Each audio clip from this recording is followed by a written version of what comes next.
নমস্কার, ভাগ্যবার্তা অনুষ্ঠানে আপনাদের সবাইকে স্বাগত। ভাগ্যবার্তার আজকের অনুষ্ঠান পণ্ডিতজির অনুষ্ঠান, ঋগুশ্রী জাতকের অনুষ্ঠান, যিনি জ্যোতিষশাস্ত্র সম্পর্কে সম্যক জ্ঞানের অধিকারী এবং জ্যোতিষশাস্ত্রের সঠিক প্রয়োগে আপনার ছকের সঠিক বিশ্লেষণ এবং তান্ত্রিক প্রতিকার প্রতিবিধানের মাধ্যমে অর্থাৎ আধ্যাত্মিক প্রতিকার প্রতিবিধানের মাধ্যমে আপনার জীবনের সার্বিক উন্নতিকরণ।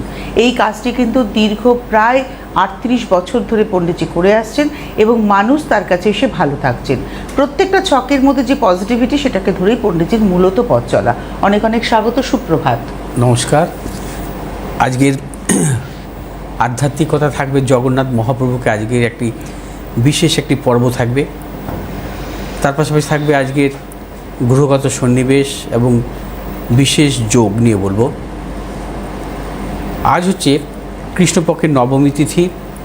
আজ সকাল 9:52 পর্যন্ত থাকবে অতিগণ্ড যোগ, তারপরে শুরু হবে সুকর্মা যোগ। আজকের গোচরে আত্মকারক গ্রহ হচ্ছে বুধ, আজকের গোচরে রাজ্যকারক গ্রহ হচ্ছে রবি এবং বৃহস্পতি। আজকের অভিজিৎ মুহূর্ত নেই। আজকের রাহুকাল দিবা 11:42 থেকে দুপুর 1:20 পর্যন্ত। রবি আজকে অবস্থান করবে মিথুন রাশির পূর্ণবসু নক্ষত্রে। চন্দ্র আজকে অবস্থান করবে মীন রাশির রেবতী নক্ষত্র থেকে মেষ রাশির অশ্বিনী নক্ষত্রে প্রবেশ করবে। মঙ্গল আজকে অবস্থান করবে বৃষ রাশির রোহিণী নক্ষত্রে। বুধ আজকে অবস্থান করবে মিথুন রাশির পূর্ণবসু নক্ষত্রে। বৃহস্পতি আজকে অবস্থান করবে কর্কট রাশির পুষ্যা নক্ষত্রে। শুক্র আজকে অবস্থান করবে সিংহ রাশির মঘা নক্ষত্রে। শনি আজকে অবস্থান করবে মীন রাশির রেবতী নক্ষত্রে। রাহু আজকে অবস্থান করবে কুম্ভ রাশির শতবিশা নক্ষত্রে। কেতু আজকে অবস্থান করবে সিংহ রাশির মঘা নক্ষত্রে। আজ চন্দ্র মেষ রাশিতে অবস্থান করবে, অর্থাৎ চন্দ্রের দ্বিতীয় দ্বাদশে দুটি পাপক গ্রহ, দ্বিতীয় মঙ্গল এবং দ্বাদশভাবে চন্দ্রের অবস্থান, অর্থাৎ চন্দ্র পাপক গ্রহ মধ্যগত। জন্মকালীন চন্দ্র পাপক গ্রহ মধ্যগত থাকা শুভ নয়। একে বলা হয় পাপকর্তারি যোগ, এবং পাপকর্তারি যোগ এই চন্দ্রের অত্যন্ত অশুভ। এবং আজ হচ্ছে কৃষ্ণপক্ষের নবমী তিথি। কৃষ্ণপক্ষের অষ্টমী তিথি থেকে শুক্লপক্ষের দ্বিতীয়া তিথি পর্যন্ত চন্দ্র ক্ষীণ অবস্থা থাকে। অর্থাৎ এই সময় যাদের জন্মগ্রহণ হয় তারা অর্থাৎ চন্দ্রের ক্ষীণ এই দোষটা কিন্তু পায়। ক্ষীণচন্দ্রের জন্মগ্রহণকারী জাতক জাতিকাদের জীবনে অত্যাধিক মানসিক অস্থিরতা আসে এবং তাদের মধ্যে একটা মানসিক উন্মাদনা আসে। ক্ষীণচন্দ্র অত্যন্ত অশুভ এবং চন্দ্র পাপক গ্রহ মধ্যগত থাকাও অশুভ। তাদের মানসিক উন্মাদনা, তারা জীবনের যে কোনো পদক্ষেপই হচ্ছে তারা ভুল সিদ্ধান্ত নেয় এবং তাদের মধ্যে একটা অস্থিরতা ভাব সবসময় থাকে। অধিকাংশ ক্ষেত্রে দেখা যায় চন্দ্র যদি পাপক গ্রহ মধ্যগত থেকে কোনো পাপক গ্রহ যুক্ত থাকে, তাদের মধ্যে একটা পাগলামো ভাবও থাকে, অর্থাৎ এক প্রকার মানসিক রোগীও বলা চলে। চন্দ্রের মহাদশায় অত্যন্ত অশুভ। চন্দ্রের মহাদশা তাদের জীবনে কিন্তু সাফল্য আসে না, নানাবিধ প্রতিকূলতা আসে। কারণ চন্দ্র হচ্ছে মনের কারক গ্রহ। মনের কারক গ্রহ চন্দ্র যদি কখনো কোনো জাতক জাতিকার জন্মকালীন পাপক গ্রহ মধ্যগত বা শনিযুক্ত রাহুযুক্ত থাকে, তাদের মানসিকতার কিন্তু অনেকটা পরিবর্তন আসে। তাদের চন্দ্রের দশা ভালো দেয় না। তারা একটা ফ্রিকেল মাইন্ড যাকে আমরা বলি, সব সময় সেই মানসিকতা কিন্তু তাদের থাকে। অর্থাৎ চন্দ্র মহাদশা তাদের অশুভ আসে। মায়েরও শারীরিক বিড়ম্বনা আসে চন্দ্রের মহাদশায়। ক্ষীণচন্দ্র অত্যন্ত অশুভ। ক্ষীণচন্দ্রের জন্মগ্রহণকারী জাতক জাতিকার মধ্যে ধীর স্থির শান্ত এই ভাবটা থাকে না। তাদের মধ্যে সবসময় একটা ছটপটে ভাব। অধিকাংশ ক্ষেত্রে দেখা যায় তাদের মানসিক কারণে তারা ভুল চিন্তাভাবনার কারণে নানা রকম অপকর্মও করে। মানে যে অপরাধমূলক প্রবণতা, অবশ্যই অপরাধমূলক প্রবণতাটাও আসে চন্দ্রের জন্য। অর্থাৎ যত অপরাধ আমরা দেখি, ক্রাইম মেন্টালিটি, সেগুলো হচ্ছে চন্দ্র থেকে হয় এবং বুধের থেকে হয়। যদি কোনো জাতক জাতিকার জন্মছকে চন্দ্র এবং বুধ এই দুটো গ্রহ একই সাথে সমস্যা যুক্ত থাকে, তাদের জীবন ভরি তারা ক্রাইম মেন্টালিটি হয়। ক্রিমিনাল হওয়ার জন্য ছক দায়ী। অবশ্যই অবশ্যই। দেখুন, চন্দ্র, রবি এবং লগ্ন যদি তিনটেই অগ্নি রাশিতে থাকে, তাদের মধ্যে ক্রাইম মেন্টালিটি থাকে। অবশ্যই হবে। লগ্ন, চন্দ্র এবং রবি যদি অগ্নি রাশিতে থাকে, অর্থাৎ মেষ, সিংহ, ধনু, এই তিনটি রাশিতে থাকে, অবস্থান করে জন্মকালীন, তাদের মধ্যে কিন্তু এই ক্রাইম মেন্টালিটি কম বেশি থাকে।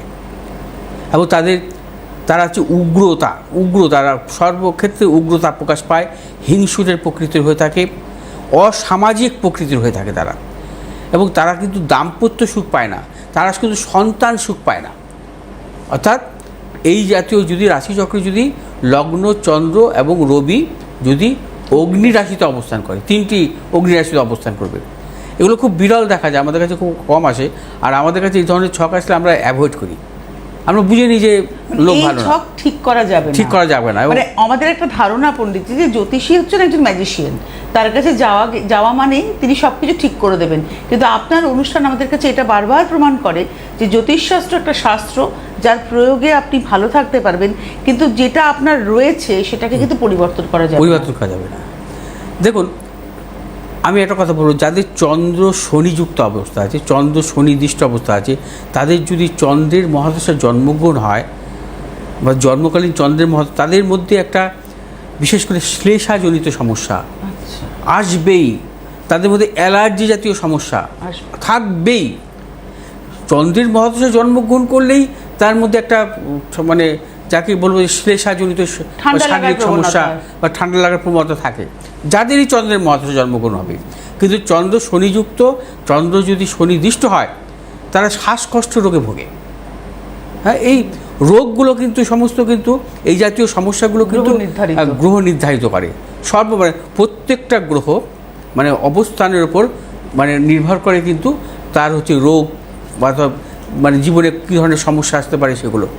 যাই হোক, আজকে সুকর্মা যোগ নিয়ে কিছুটা বলবো। সুকর্মা যোগ হচ্ছে অত্যন্ত শুভ যোগ। সুকর্মা কথার অর্থ হলো সৎ কর্ম, ভালো কাজ। যারা সুকর্মা যোগে জন্মগ্রহণ করেন তারা কিন্তু মানে অসামাজিক প্রকৃতির হয় না, তারা কিন্তু সৎ কর্ম এবং পরোপকারী এবং দাতা প্রকৃতির হয়ে থাকে তারা। সুকর্মযোগে জন্মগ্রহণকারী জাতক জাতিকা কিন্তু মানসিক উদারতা থাকে এবং সুকর্মযোগে জাতক জাতিকারা কিন্তু অত্যন্ত মেধাবী হয়, শিল্পকলার জগতেও সাফল্য পায় তারা। সুকর্মযোগে জন্মগ্রহণকারী জাতক জাতিকাদের জীবনে কিন্তু সম্মান প্রাপ্তি ঘটে কর্মক্ষেত্রে। সুকর্মযোগে জন্মগ্রহণকারী জাতক জাতিকারা কিন্তু নানাবিধ দিক থেকে সাফল্য পেয়ে থাকেন। এবং এই যোগে অর্থাৎ সুকর্মা যোগ যখন থাকে, এই যোগে কিন্তু যে কোনো শুভ কাজ করা কিন্তু দীর্ঘস্থায়ী ফল লাভ হয়। অর্থাৎ সেই সময় যদি বিবাহ, অন্নপ্রাশন, যাই হোক সে আবার যে কোনো ব্যবসা বাণিজ্য বা কারখানা আরম্ভ, যে কোনো শুভ কাজ সুকর্মা যোগে যদি মানে করা হয়, সেটা হচ্ছে দীর্ঘস্থায়ী ফল পাওয়া যায়। সুকর্মা যোগ অত্যন্ত শুভ যোগ। সুকর্মা যোগের অধিপতি দেবতা হচ্ছে ইন্দ্র, সুকর্মা যোগের অধিপতি গ্রহ হচ্ছে মঙ্গল। এবং সুকর্মা যোগ যেমন আজকে সুকর্মা যোগ, আজ বুধবার, এই সুকর্মা যোগ বুধবারে যদি কারো থাকে মানে জন্মগ্রহণ হয়, তারা কিন্তু অত্যন্ত ভাগ্যশালী হয় যদি বুধবার যদি সুকর্মা যোগে কেউ জন্মগ্রহণ করে। আজকের দিনে যে কোনো শুভ কাজের ক্ষেত্রে আপনারা গণেশের উদ্দেশ্যে 21টি দুর্বা অর্পণ করে যে কোনো শুভ কাজে বেরিয়ে যান, 9:52 পর আপনারা সাফল্য পাবেনই। আজকে সাফল্য আসবেই যদি গণেশজির উদ্দেশ্যে 21টি দুর্বা আর ওং গাং গণেশায় নামও 108 বার মন্ত্র পাঠ করে যে কোনো শুভ কাজে বেরিয়ে যান, সাফল্য আসবে। আজকে বুধবার যদি সুকর্মা যোগে কোনো জাতক জাতিকার জন্মগ্রহণ হয়, তারা অত্যন্ত ভাগ্যশালী, তাদের জীবনে ভাগ্যোন্নতি ঘটে প্রতিটি ক্ষেত্রে এবং তার জন্মগ্রহণের পর তার পিতারও উন্নতি হয়। সুকর্মা যোগ এতই শুভ যোগ। আসবো আজকে রাশিফল নিয়ে। মেষ রাশি জাতক জাতিকাদের ক্ষেত্রে আজকের দিনটি নানাবিধ প্রতিকূলতা আছে, সর্বক্ষেত্রে সতর্কতা অবলম্বন করবেন। মেষ রাশি জাতক জাতিকাদের কর্মক্ষেত্রেও নানারকম বিড়ম্বনা মেষ রাশির জাতক জাতিকারা আজ যে কোনো শুভ কাজের ক্ষেত্রে দক্ষিণ পূর্ব দিক অগ্রসর হবে। শুভ রং লাল এবং সবুজ। আজ 8 সংখ্যার জাতক জাতির ক্ষেত্রে শুভ, 3 সংখ্যার জাতক জাতির ক্ষেত্রে অশুভ। বিশ্বরাশির জাতক জাতিকাদের ক্ষেত্রেও আজকের দিনটি নানাবিধ প্রতিকূলতা থাকবে। বিশ্বরাশির জাতক জাতিকাদের অর্থ নাশ, গুপ্ত সত্য বৃদ্ধি, প্রিয়জনের সাথে মতানৈক্য।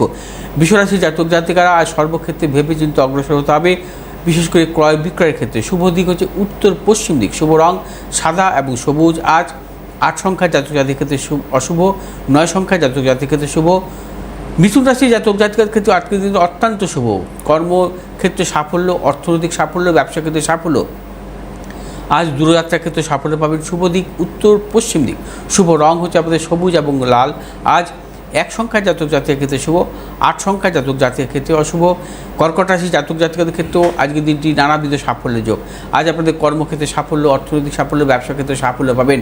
আজ আপনারা যে কোনো শুভ কাজের ক্ষেত্রে পশ্চিম দিক, দক্ষিণ দিক অগ্রসর হবে সাফল্য। শুভ রং সাদা এবং সবুজ। আজ 2 সংখ্যার জাতক জাতির ক্ষেত্রে শুভ, 3 সংখ্যার জাতক জাতির ক্ষেত্রে অশুভ। সিংহ রাশির জাতক জাতিকাদের ক্ষেত্রে আজকের দিনটি অত্যন্ত শুভ। সিংহ রাশির জাতক জাতিকা আজকে অর্থ লাভ, কর্মক্ষেত্রে সাফল্য, ব্যবসা ক্ষেত্রে সাফল্য, নতুন করে চিন্তা ভাবনা পরিকল্পনার ক্ষেত্রে সাফল্য। সিংহ রাশির জাতক জাতিকাদের পারিবারিক দিক থেকে শুভ ফল মিলবে। আজ আপনার যে কোনো শুভ কাজের ক্ষেত্রে পূর্ব দিক, উত্তর দিক অগ্রসর হবে সাফল্য। শুভ রং আপনাদের লাল এবং সবুজ। আজ 9 সংখ্যার জাতক জাতির ক্ষেত্রে বিশেষভাবে শুভ, 7 সংখ্যার জাতক জাতির ক্ষেত্রে অশুভ। আজ কন্যা রাশির জাতক জাতিকাদের ক্ষেত্রে নানা রকম প্রতিকূলতা, মানসিক টেনশন, শারীরিক কিছু বিড়ম্বনা, অর্থনাশ এবং গুপ্ত সত্য বৃদ্ধি হতে পারে। আজ আপনার যে কোনো শুভ কাজের ক্ষেত্রে দক্ষিণ পূর্ব দিক অগ্রসর হবে সাফল্য। শুভ রং হচ্ছে আপনাদের সবুজ এবং নীল। আজ 5 সংখ্যার জাতক জাতির ক্ষেত্রে শুভ, 8 সংখ্যার জাতক জাতির ক্ষেত্রে অশুভ। আজ তুলা রাশির জাতক জাতিকাদের ক্ষেত্রে বিশেষভাবে শুভ। তুলা রাশির জাতক জাতিকারা আর সর্বক্ষেত্রে সাফল্য পাবেন। আজ আপনার যে কোনো শুভ কাজের ক্ষেত্রে আজ আপনার শুভ কাজে বেলা 12টার পর থেকে অগ্রসর হবে সাফল্য। যে কোনো শুভ কাজের ক্ষেত্রে দক্ষিণ পূর্ব দিকে অগ্রসর হবে সাফল্য। শুভ রং হচ্ছে আপনাদের সাদা এবং সবুজ। আজ 2 সংখ্যার জাতক জাতির ক্ষেত্রে শুভ, 4 সংখ্যার জাতক জাতির ক্ষেত্রে অশুভ। বৃশ্চিক রাশির জাতক জাতিকাদের ক্ষেত্রে আজকের দিনটি নানাবিধ প্রতিকূলতা। আজ মানসিক টেনশন, অর্থনাশ, গুপ্ত সত্য বৃদ্ধি হতে পারে। কর্মক্ষেত্রে নানা রকম জটিলতা, অপযশ।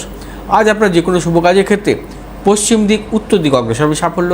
শুভ রং হচ্ছে আপনাদের লাল এবং সবুজ। আজ 6 সংখ্যার জাতক জাতির ক্ষেত্রে শুভ, 5 সংখ্যার জাতক জাতির ক্ষেত্রে অশুভ। আজ ধনুরাশির জাতক জাতিকের ক্ষেত্রে অত্যন্ত শুভ। অর্থ লাভ, কর্মক্ষেত্রে সুনাম বৃদ্ধি, পদোন্নতি, ব্যবসায়ীদের ক্ষেত্রে বিশেষভাবে শুভ। আজ ধনুরাশির জাতক জাতিকারা যে কোনো শুভ কাজের ক্ষেত্রে পশ্চিম দিক, উত্তর দিক অগ্রসর হবে সাফল্য। শুভ রং হচ্ছে আপনাদের হলুদ এবং নীল। আজ 1 সংখ্যার জাতক জাতির ক্ষেত্রে শুভ, 2 সংখ্যার জাতক জাতির ক্ষেত্রে অশুভ। মকর রাশির জাতক জাতিকারা আজ সর্বক্ষেত্রে সাফল্য পাবেন। অর্থনৈতিক সাফল্য, কর্মক্ষেত্রে সাফল্য পাবেন। বিদ্যার্থীদের ক্ষেত্রে অত্যন্ত শুভ। আজ মকর রাশির জাতক জাতিকাদের দূরযাত্রার ক্ষেত্রে সাফল্য। আজ আপনার যে কোনো শুভ কাজের ক্ষেত্রে পূর্ব, উত্তর দিক অগ্রসর হবে সাফল্য। শুভ রং হচ্ছে আপনাদের নীল এবং সবুজ। আজ 5 সংখ্যার জাতক জাতির ক্ষেত্রে বিশেষভাবে শুভ এবং 9 সংখ্যার জাতক জাতির ক্ষেত্রে অশুভ। কুম্ভ রাশির জাতক জাতিকাদের আজকে দিদি নানাবিধ প্রতিকূলতা। আর সর্বক্ষেত্রে সতর্কতা অবলম্বন করবেন। শারীরিক, মানসিক প্রতিকূলতা অর্থনৈতিক উন্নতির ক্ষেত্রে ব্যাহত হতে পারে এবং কুম্ভ রাশির জাতক জাতিকারা কোনো মতানৈক্যে জড়াবেন না। আজ আপনার যে কোনো শুভ কাজের ক্ষেত্রে পূর্ব দিক এবং দক্ষিণ দিক অগ্রসর হবে সাফল্য। শুভ রং হচ্ছে আপনাদের নীল এবং লাল। আজ 1 সংখ্যার জাতক জাতির ক্ষেত্রে বিশেষভাবে শুভ এবং 6 সংখ্যার জাতক জাতির ক্ষেত্রে অশুভ। মীন রাশির জাতক জাতিকের ক্ষেত্রে আজকে দিনটি অত্যন্ত শুভ। আজ আপনাদের অর্থ লাভের যোগ, কর্মক্ষেত্রে সাফল্য, ব্যবসা ক্ষেত্রে সাফল্য, সম্মান প্রাপ্তি কর্মক্ষেত্রে। আজ মীন রাশির জাতক জাতিকারা যে কোনো শুভ কাজের ক্ষেত্রে পূর্ব দিক এবং উত্তর দিক অগ্রসর হবে সাফল্য। শুভ রং হচ্ছে আপনাদের হলুদ এবং সবুজ। আজ 7 সংখ্যার জাতক জাতির ক্ষেত্রে বিশেষভাবে শুভ, 6 সংখ্যার জাতক জাতিকের ক্ষেত্রে অশুভ। আচ্ছা, আমাদের সঙ্গে একজন বন্ধু আছেন পণ্ডিতজি। হ্যাঁ, নমস্কার, কে রয়েছেন? সুপ্রভাত। হ্যালো। হ্যালো, হ্যাঁ, কে বলছেন? কোথা থেকে বলছেন? আমি হাওড়া দাসনগর থেকে বলছি। বলুন। আমার মেয়ের সম্বন্ধে, আমার মেয়ের বিয়েটা কবে হবে একটু বলতে পারবে? আপনার মেয়ের সম্পর্কে আপনি জানবেন, হাওড়া দাসনগর থেকে বলছেন। মেয়ের নাম কি? মেয়ের নাম মহিমা সিট, আর 1998 সালে জন্ম, 14ই মার্চ। আস্তে আস্তে আস্তে আস্তে 14ই মার্চ 1998। সকাল সকাল 7টা 20। 7:20। কোথায় জন্ম? 7টা বেজে 20 মিনিট। 7টা 7:20, তাই তো? 5টা বলুন। হ্যাঁ হ্যাঁ 7:20। 7টা? আপনি সকাল 7:20 বলেছেন তো? হ্যাঁ হ্যাঁ। আর কোথায় জন্ম? কলকাতায়।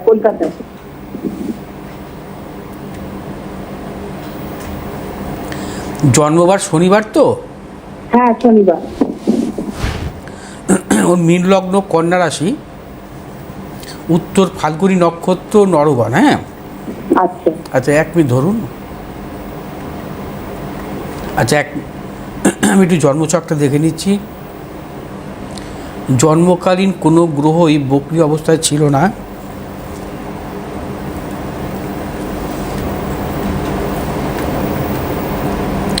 আচ্ছা, জন্মছকে যেটা পাচ্ছি মীন লগ্ন, লগ্নে বুধ মঙ্গল শনির অবস্থান। হ্যাঁ, আচ্ছা, চতুর্থপতি কারক গ্রহ হচ্ছে ওর বুধ, নিচস্থ এবং শনি মঙ্গল যুক্ত। সপ্তমে চন্দ্রের অবস্থান, অষ্টম নবম ভাগ্যপতি কারক গ্রহ মঙ্গল শনি যুক্ত, এবং কর্মপতি কারক গ্রহ বৃহস্পতিও কেতুযুক্ত, রবি যুক্ত। ওর জন্মছকটা একটু সমস্যা আছে, বুঝলেন?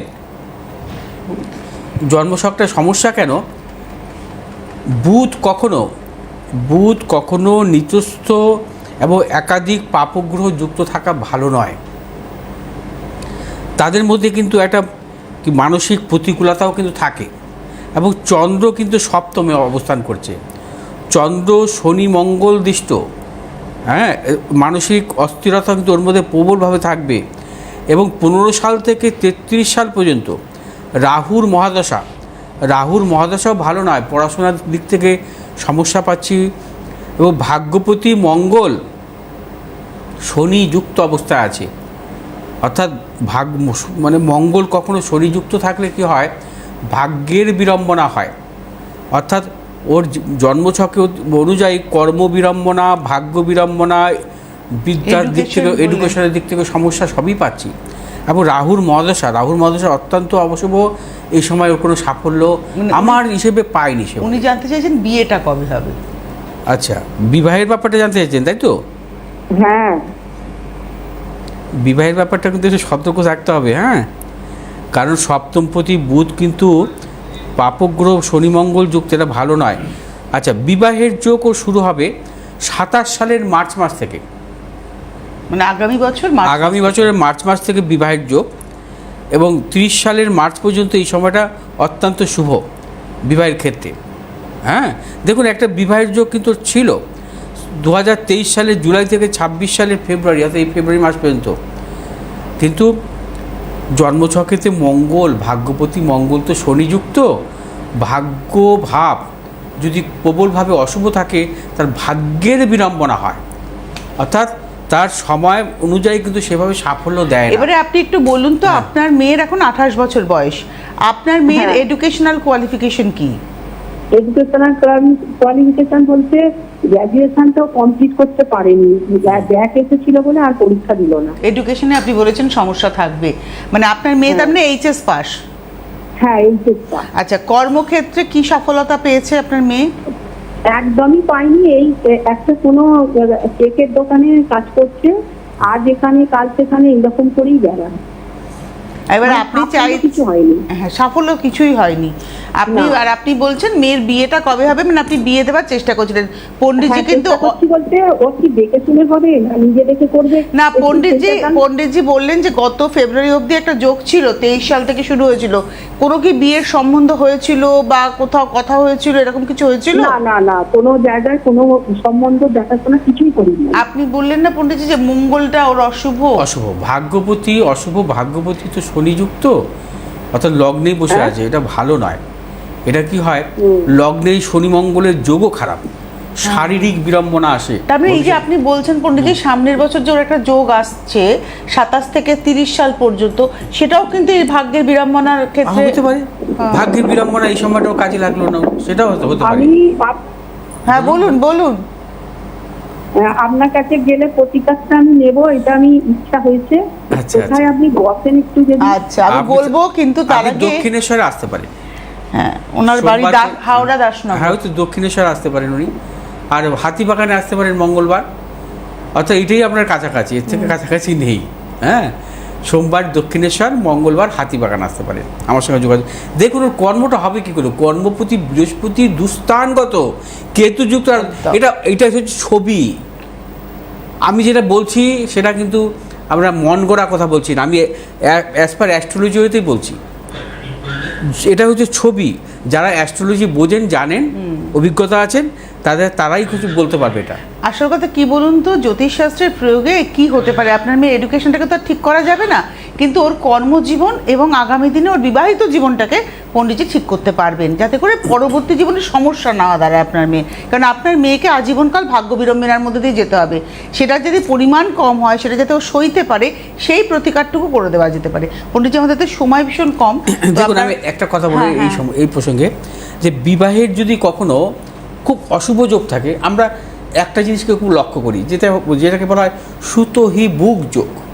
হ্যাঁ, অর্থাৎ কোনো মানে মেয়ের, হ্যাঁ, যদি জন্ম থাকে, যদি বৃহস্পতি চতুর্থ, পঞ্চম, নবম, দশমভাবে থাকে, তার যে ওই যে অশুভ যোগগুলো, যেগুলো মাঙ্গলিক বলুন, নানাবিধ হচ্ছে কলত্ব যোগ বলুন, যে বিবাহের ক্ষেত্রে না কোনো সমস্যা, ওই দোষ কিন্তু খণ্ডন হয় একদম। কিন্তু আমাদের সেই ধরনের কিন্তু ভালো যোগও নেই মেয়েটি। আজকের হাতে সময় নেই বললেই চলে। প্রত্যেক রবিবার গড়িয়াহাট, প্রত্যেক সোমবার দক্ষিণেশ্বর, প্রত্যেক মঙ্গলবার হাতিবাগান, প্রত্যেক বুধ, শুক্র, শনিবার বারাসাত, আর আগামী 11ই জুলাই মেচেতা, এবং আগামী সোমবার কিন্তু অমাবস্যা রয়েছে তারাপীঠে। হ্যাঁ, আমার আজকে সময় হলো না জগন্নাথ দেবের আধ্যাত্মিকতা নিয়ে, আমি পরের দিন বলে দেবো। আর আরেকটি কথা বলবো, যে সামনের 13 তারিখ হচ্ছে যে অমাবস্যা, সেই দিন কিন্তু আমি তারাপীঠে থাকবো, আপনারা এখন থেকেই যোগাযোগ করতে পারেন সেই ক্ষেত্রে। অনেক ধন্যবাদ পণ্ডিতজিকে জানাবো। আর 9836646559, 8583013265 এই নাম্বারে আপনারা ফোন করে নেবেন। আজকে হাতে সময় নিয়ে বিদায় নিচ্ছি। আর প্রত্যেক দিন রাত্রি 9টায় পণ্ডিতজির এই অনুষ্ঠানটি আপনারা দেখতে পাবেন, যারা জ্যোতিষশাস্ত্র সম্পর্কে আগ্রহী। কারণ পণ্ডিতজি এত সুন্দর করে বিভিন্ন যোগের ব্যাখ্যা করেন, গ্রহ সন্নিবেশের ব্যাখ্যা করেন, যেটা হয়তো আপনার জীবনে আপনি জানলে আপনার জীবনের ক্ষেত্রে অনেক উপকার হতে পারে। আজকে এই মুহূর্তে এই পর্যন্তই। নমস্কার।